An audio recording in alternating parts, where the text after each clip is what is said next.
السلام عليكم ورحمة الله. في كل مرة نعود فيها للحديث عن قطاع الصحة في الجزائر نحاول استقراء الواقع بين كفتي الأموال التي استهلكها القطاع والصورة كما هي في الواقع. هل تغير رسمها بتلك الأموال أم لا؟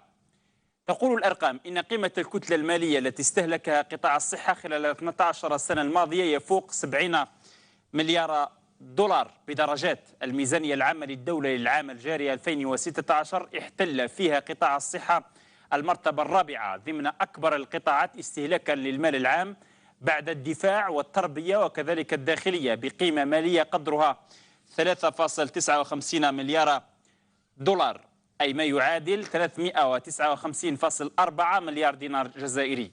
هي إذن أموال خيالية لو قارناها بما هو موجود على الواقع، أو لنقل هي أموال لا تعكس البتة الواقع الذي يوجد عليه جسد قطاع الصحة في الجزائر. تقرير البنك الدولي للعام الفارط 2015 قال إن 20% من الأموال الموجهة للقطاع تضيع وتهدر سدى بسبب الفساد وسوء التسيير، وهو نفس ما اعترف به وزير القطاع عبد الملك بوضياف حين اتهم بعض المسؤولين بسوء التسيير والتنظيم وكذلك ضعف الأداء، وهي دلالات قاطعة على قتامة الصورة. بوضياف كذلك اعترف مرات عديدة بوجود بارونات تنشط بقوة داخل قطاع الصحة، حيث كلفت حسبه الصفقات التي أبرمت في إطار اقتناء التجهيزات الطبية وكذلك الأغذية والأفرشة وحتى الخردوات. حسبه كلفت القطاع خسارة تفوق قيمتها 3000 مليار دينار أو سنتيم.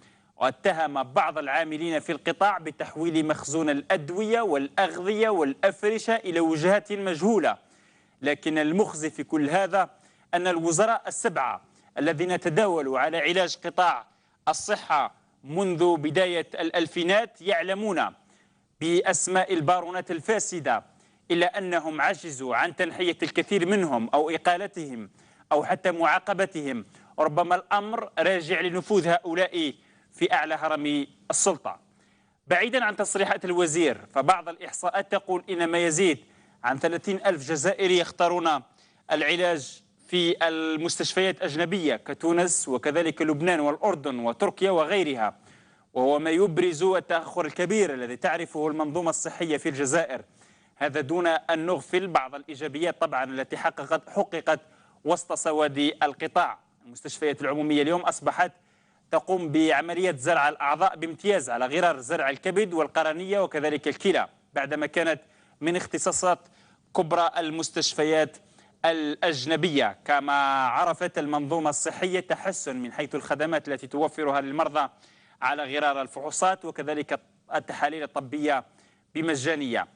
الآن ختام القول أن الداء أو الورم الذي أنهك جسد قطاع الصحة في بلادنا وشوه صورته يبدو أنه استعصى علاجه ولا يزال في حاجة إلى إرادة فولاذية لمعالجته.